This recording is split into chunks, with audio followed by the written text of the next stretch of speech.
We'll start with the refuges.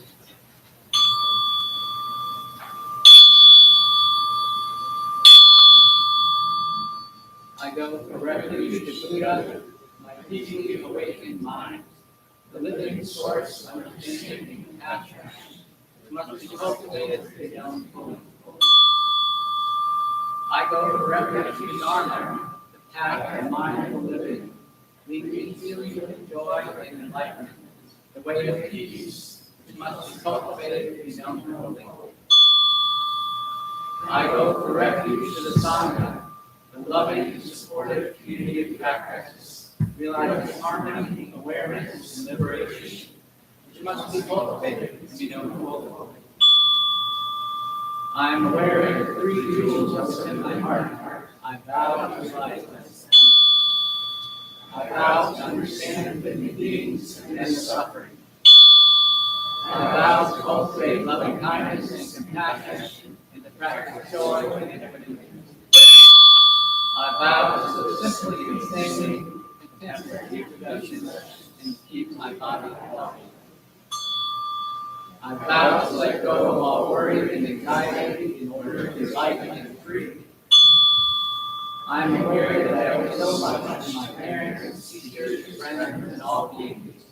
I vow to be worthy of their trust and to practice wholeheartedly, so that understanding and compassion flower and can help living beings free from their suffering. May the Buddha, the Dharma, and the Sangha support my efforts. May the Buddha, the Dharma, and the Sangha support my efforts. May the Buddha, the Dharma, and the Sangha support my efforts.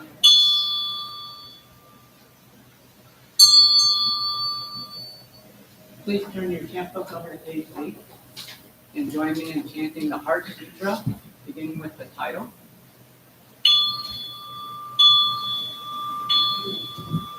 The Maha Prajna Arita Sutra. The auspices of great compassion from the deep practice of Prajna Arita, perceive the emptiness of all thoughts, skandhas, and deliver all beings from their suffering. O Sharidra, born with no other emptiness, emptiness no other form, born with emptiness as invisible form. The same is true of feeling, thought, impulse, and consciousness.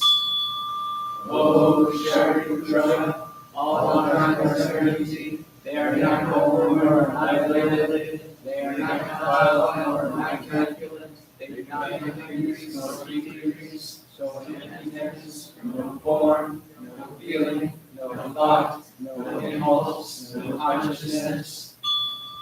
No eye, ear, nose, tongue, body, mind, no form, sound, taste, touch, no sight, no realm of consciousness, no ignorance, nor extinction of ignorance, no old age and death, nor extinction of them. No suffering, no cause of suffering, no cease of suffering, no path to lead out of suffering, no knowledge, no attainment, no realization, for there is nothing to attain. Bodhisattva, hold on to nothing but Prajna, Paramita. Therefore, mind fear includes as hindrance. Without hindrance, there is no fear. Away from all perverted views, one reaches final nirvana. All goods of past, present, and future remain in Prajna, Paramita, attains the highest perfect enlightenment. Know then the Prajna, Paramita, is the great harmony. The radiant fearless mantra, the utmost supreme mantra, which is capable of eliminating all pain. This is true beyond all doubt. So going now, the highest wisdom, the Prajna, our Pita, Gate, Aragate, Arasamagate, Bodhisattva. Gate, Aragate, Arasamagate, Bodhisattva. Gate, Aragate, Arasamagate, Bodhisattva. Dharma, Prajna, Avarita, Vedaya, Sutra.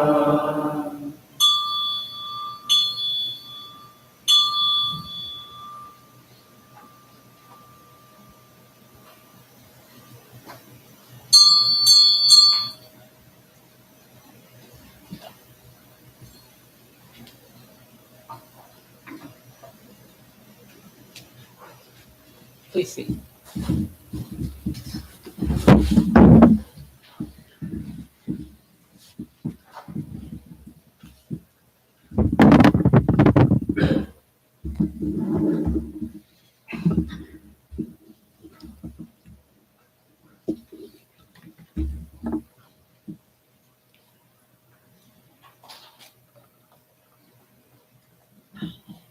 Good morning.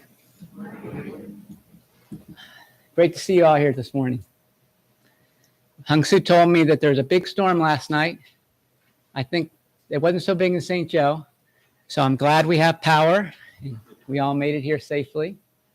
I know some of you might not have power, so hopefully it gets turned on soon. My name is Kunga Nyima. I am one of the Dharma teacher interns here at the temple. And the title of my talk today is Freedom from the Bondage of Thoughts.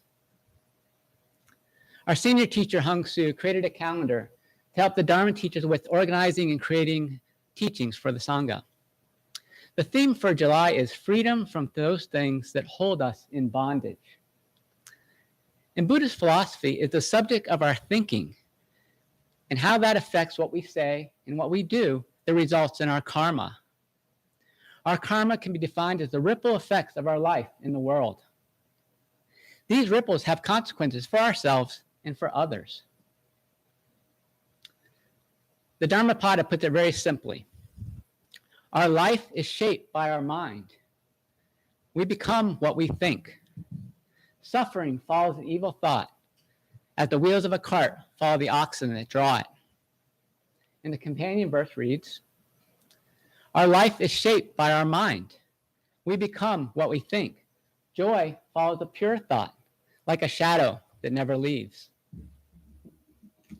In today's talk, Freedom from the Bondage of Thoughts, I'll begin by talking about the power of our thoughts and some of the ways that Buddhism teaches us to work with our thoughts through meditation. I will then introduce the Buddhist sutra called The Removal of Distracting Thoughts. And you all have like a little handout, so it has that on there, which is a step-by-step guide to working with thoughts that are obstructing us in meditation. The Buddha identified 5 specific strategies for working with problem thoughts. I will review each one and offer some ideas about how we can try and use each strategy to help ourselves. I will conclude today's talks with suggestions about how we might exercise more control over our thoughts through mindfulness of our environment. Some of you may be familiar with the show Stranger Things on Netflix. Okay. So in this show, the star of the show is 11. She's a girl with supernatural powers. She can use her thoughts to move things and move people too. She used these powers in the show to fight these evil scientists who wanted to exploit her, and also the monsters from the other dimension, the Upside Down. The Upside Down makes me think of one of the hell realms that Hung Su mentioned a couple weeks ago. Being able to move physical objects and control people with one's thoughts has been a hallmark of modern science fiction, probably since the start. And these ideas go back to the dawn of history. In the Buddhist teachings, written down over 2,000 years ago, he talks in great detail about supernormal powers that meditators can develop through concentration practice. These sound just like the powers that Eleven has in Stranger Things. The ability to make things fly through the air, hearing beings from far away, being able to manipulate people with your mind. So people have always been fascinated with their mind's ability to imagine things that aren't there or that don't exist in reality. In a way, this imagining is changing reality for the person imagining it. And if they put those ideas down in a book or in a movie, and we engage with it and we lose ourselves in that story, it just basically changes reality for us as well. So myself, I'm pretty skeptical that people can actually use their mind to move people and objects nowadays. But even so, our mind has an incredible amount of control over how we perceive reality. In the field of mental illness, we see many examples of how people's thoughts create much suffering for the person with the illness and for their friends and family. Mental illness can convince a person that they see things that aren't there or hear things that other people don't hear. Their thoughts can cause such severe depression that they might attempt suicide. So mental illness is a severe example of how our thinking and what we think about can have negative consequences for our life. But you don't have to be mentally ill to experience thoughts that disturb you or know that you act in ways that you wouldn't like to act. The religion of Buddhism is unique in the amount of focus which is placed on understanding our thoughts and how we think about the world. Buddhist philosophy states that we are not our thoughts. Since we are not our thoughts, we have the ability to non-judgmentally observe them and evaluate them. This process can be complicated because most of the time we are engaged in life in a way that utilizes all of our senses. And it can be difficult to be aware of our thoughts in the moment. And even when we are aware of our thoughts, it can be hard to imagine that we can exercise control over them. One Buddhist teacher described our mind as a thought-generating organ over which we normally have little conscious control. Just like our stomach automatically secretes digestive juices to break down our food, our brain is constantly secreting thoughts to help us digest the experiences of our senses. Luckily, Buddhism offers some simple instructions which we can practice to strengthen our ability to appreciate our thinking using the process of meditation. The Buddha instructs his followers to find a quiet place free of distraction. Sit in a position that is comfortable and relaxed. Bring your attention inward and be aware of your breathing. The metaphor commonly used is that our mind is like a muddy pond agitated by the wind. When we sit in meditation, the muddy pond of our mind becomes calmer as our thoughts die down and the mud settles to the bottom. Many people are surprised by how many thoughts they have when they stop to notice them. And some people are upset because of the content of their thoughts. The focus of the practice is to accept all these thoughts non-judgmentally because they have no existence outside of our mind. Buddhism teaches us that we don't have to be thrown around by our thoughts like a beach ball in the surf. We may even be able to calm the tide of our mind just through observation and awareness.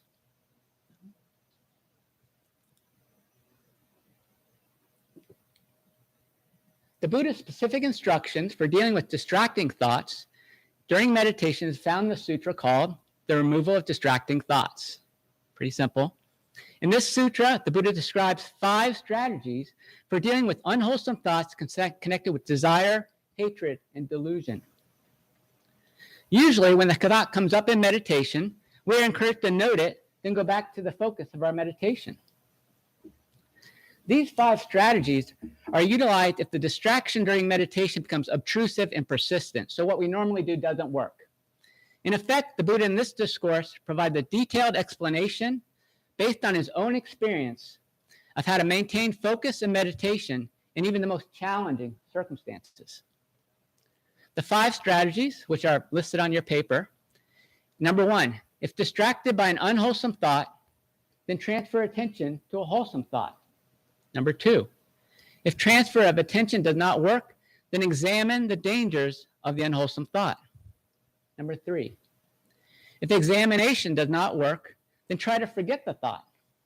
Number 4, if trying to forget it does not work, then try stilling the thought formation of the thought. And number 5, if trying to still them does not work, then beat down and crush mind with mind. I love that fifth one. It always makes me smile because it's so un-Buddhist, right? Okay, so the first strategy, if distracted by an unwholesome thought, then transfer attention to a wholesome one. The Buddha uses the simile of a carpenter to explain how we might do this. He states that in order to transfer attention, one should consider how a carpenter might remove a coarse peg and substitute a finer one. And in a similar way, an unwholesome thought should be identified and replaced with a wholesome one. So, for example, if during my meditation, after watching an episode of Stranger Things, and this is like an actual thing that happened to me, and generally, you shouldn't watch movies like Stranger Things, thrillers, horrors right before you meditate, right? Because obviously those images are going to stick with you. But in this case, I just put my meditation off to the end of the day, and so that's where I was. So the first thing I might try to do is to replace the unwholesome image of the monster with something from the show that's less disturbing and wholesome. Like, say, the friendship shared by the kids in the show who have to work together to save themselves. Number 2, according to the Buddha, if transfer of attention does not work, then examine the dangers of the unwholesome thought. The Buddha implies that the danger of unwholesome thoughts should be viewed with disgust, like that in which a well-groomed person would express if an animal carcass were hung around their neck. He actually said a little bit more than that, but I simplified it to that. So if I return to my example, despite the effort to replace the disturbing image of horror with a wholesome one of friendship, I keep going back to the monster. So in this next step, I believe the Buddha is asking me to apply a more investigative approach to my distracting thought. When disturbing images comes up, I should ask myself, why am I watching this show before meditation? Why do I find this show entertaining? What is it about being scared that I find attractive? And the goal is not necessarily to answer the questions, but just to remove myself emotionally from the thought and see how this thought is a hindrance to my spiritual practice. Third strategy, if examination does not work, then try to forget the thought. The Buddha states that unwholesome thoughts should be forgotten, just as a person with good vision would close their eyes or look away if they encounter something they did not want to see. So it's kind of like going back to our original, what we normally do, right? So I'm going to review it here. So my distracting thought was a monster image from the show Stranger Things. First, I tried to replace the image with a wholesome one from the show related to the kids working together. When that didn't work, I asked myself, why am I watching these scary images? And when that didn't work, I tried and abandoned the thought and refocused on my breathing whenever the thought comes up.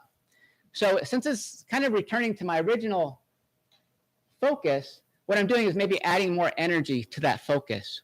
So normally I might have 30% focus on my breathing and maybe 70% like general awareness of the room. And now I'm going to put maybe 60% focus on my breathing, right?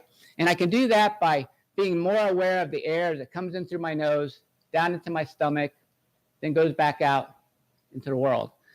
So just increasing that awareness, that concentration, allows me to forget the unwholesome thoughts. That's the idea.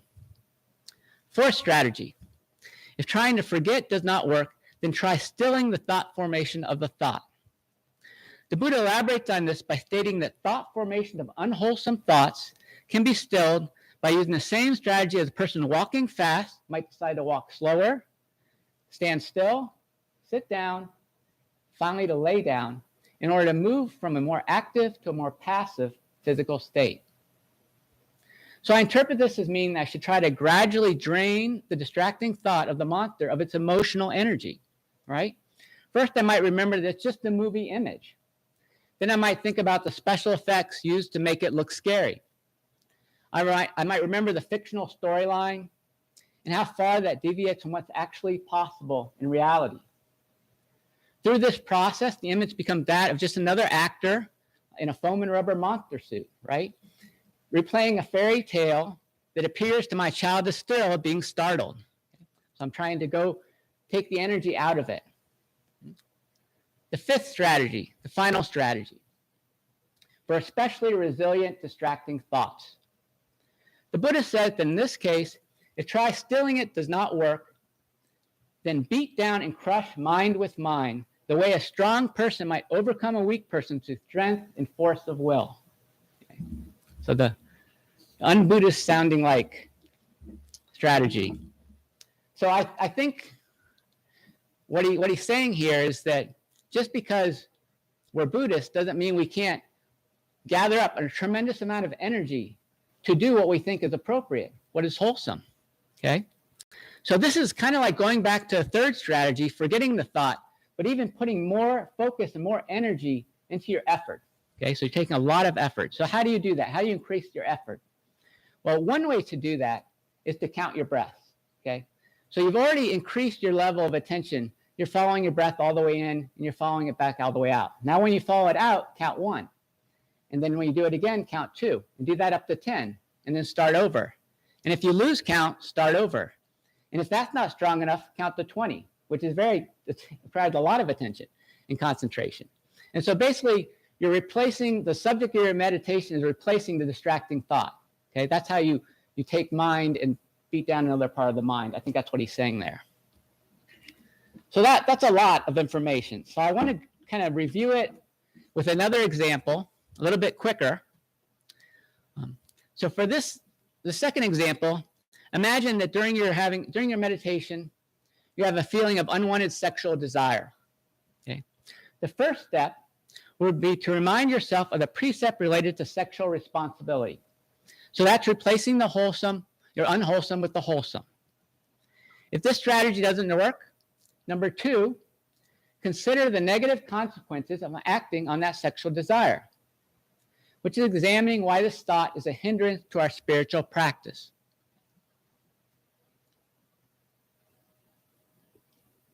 If the desire still does not fade, then you should try step 3. Return your mind to your meditation subject and just forget the sexual desire.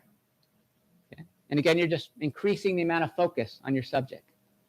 Number 4, gradually reduce the power of the sexual desire by draining it of erotic attraction, by imagining the source of your desire in gradually less arousing circumstances.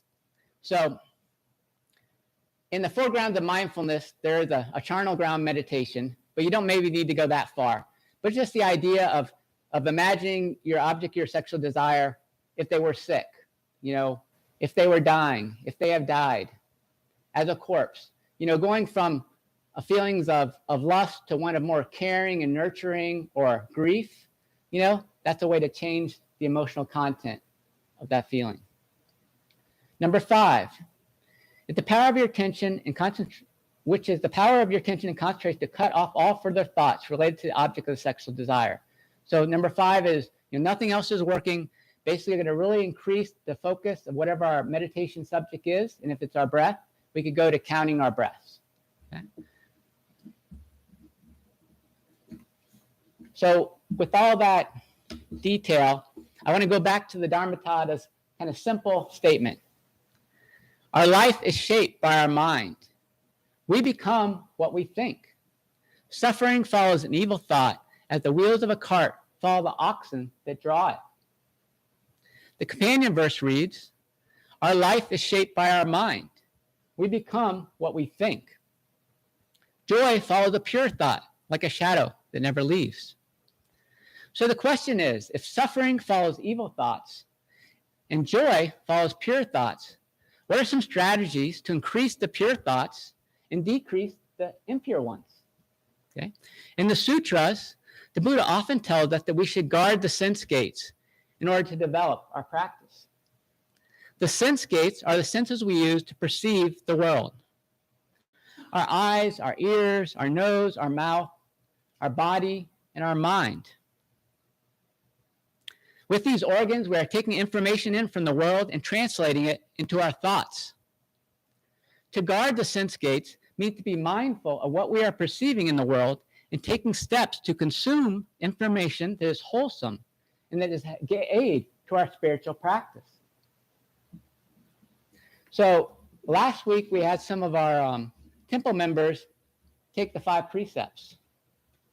So the 5 precepts really are a guide to help us engage in wholesome activities and not engage in unwholesome ones because it's of the power of our thoughts. in the way that activities affect our thoughts. So Thich Nhat Hanh has a really elaborate version of the 5 precepts. And the 5th precept, which is normally don't consume intoxicants or don't become intoxicated, he has a much more elaborate version of it, and I want to share part of that with you. Aware of the suffering caused by unmindful consumption, I am committed to cultivating good health, both physical and mental, for myself, my family, and my society, by practicing mindful eating, drinking, and consuming. I will practice looking deeply into how I consume the 4 kinds of nutriments: edible foods, sense impressions, volitions, and consciousness. I am determined not to gamble or use alcohol, drugs, or any other products which contain toxins, such as certain websites, electronic games, TV programs, films, books, and conversations. So just a really nice list that we as modern practitioners can identify with, right? All the different ways that we're consuming in our environment that can affect us in our thoughts. Our thoughts really can manipulate our reality, control our behaviors, and increase or decrease our suffering. We can see that clearly in the suffering caused by mental illness in the world around us and also in our own lives when we act in ways that are thoughtless. Buddhism teaches us that our thoughts are also just our thoughts. They have no existence outside of our mind. They gain their power when we act on them without mindful awareness. As I stated in my last Dharma talk, we are always thinking about something. Let's try to be more mindful of what we are thinking about. Make some efforts to direct the flow of our thoughts by monitoring what we are consuming. And consider how we may use our thoughts to deepen our spiritual practice. Thank you. Prepare yourself for meditation.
Announcements?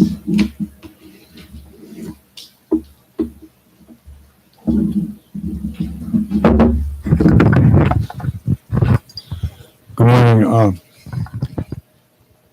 Last week we had a push-up ceremony and we had a very nice reception afterwards.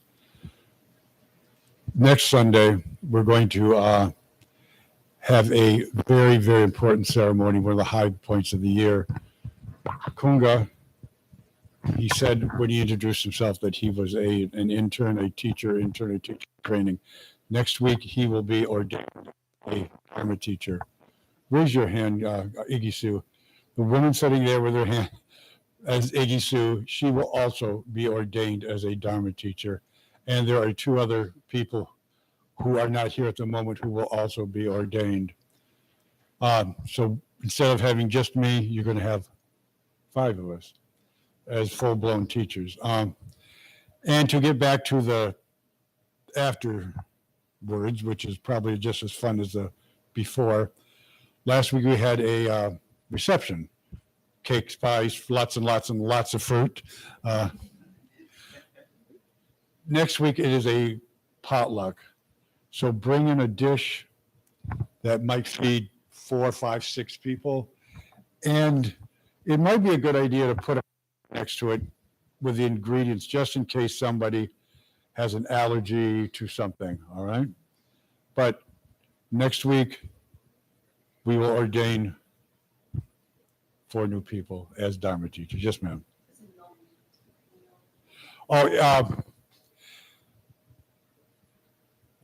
We have always tended towards the vegan, or I mean not vegan, but the vegetarian. If someone does bring meat, which is acceptable, just make sure it's marked so someone will know that, all right? Any other questions? Do you have anything? Oh, I'm sorry. I knew one of you were up. Good morning. My name is Ellen. I'm here to do the public service announcement again this week. When we started coming to temple several years ago, I had no idea what the word dana meant because first it was spelled D-A-N-A and I didn't know what it meant. I do now. But I thought this morning maybe I should look up the definition for people who are like a little iffy about where it came from and what it means.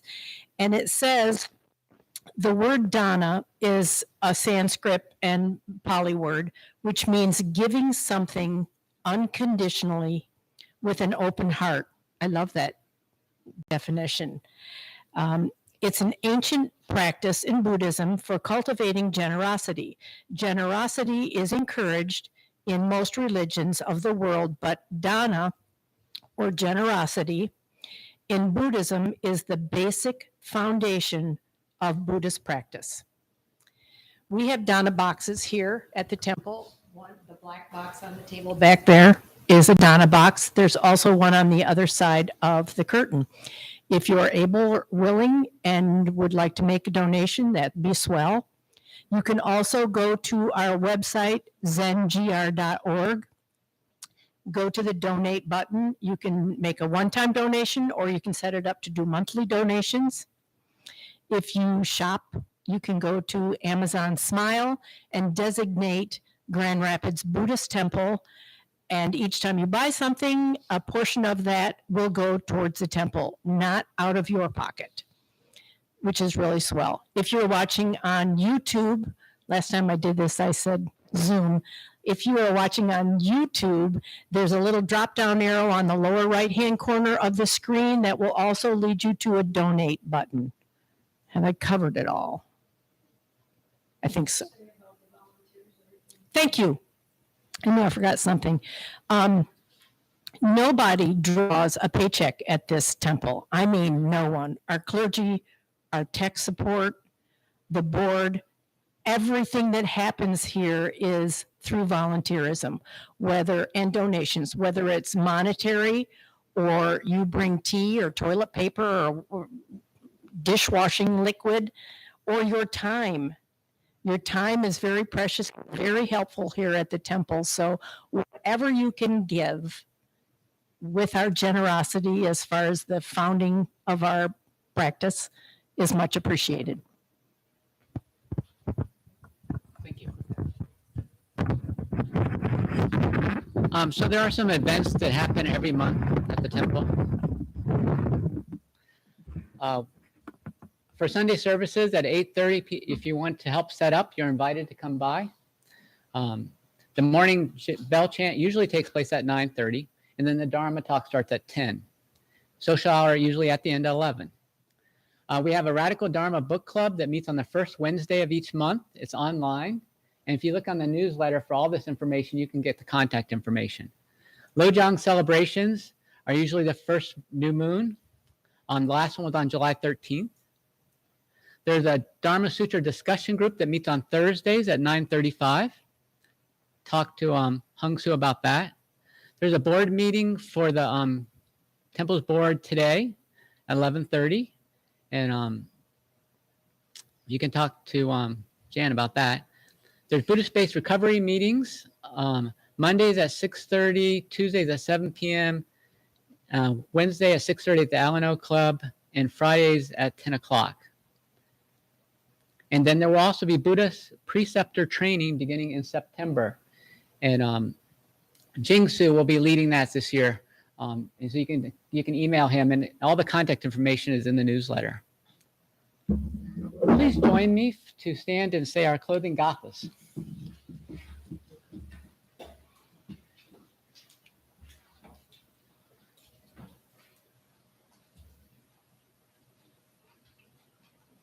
For all unskillful actions ever committed by me, soul, on account of my ignorance, anger, and ignorance, born of my body, mouth, and thoughts, now I atone for them all. Vast is the robe of compassion, a formless field of benefaction. I wear the Buddhist species for the benefit of all sentient beings. All beings, one body, I vow to liberate. Endless flying passion, I vow to uproot. Dharma gates without number, I vow to penetrate. The great way of Buddha, I vow to attain. Everyone on this side, please bow to each other.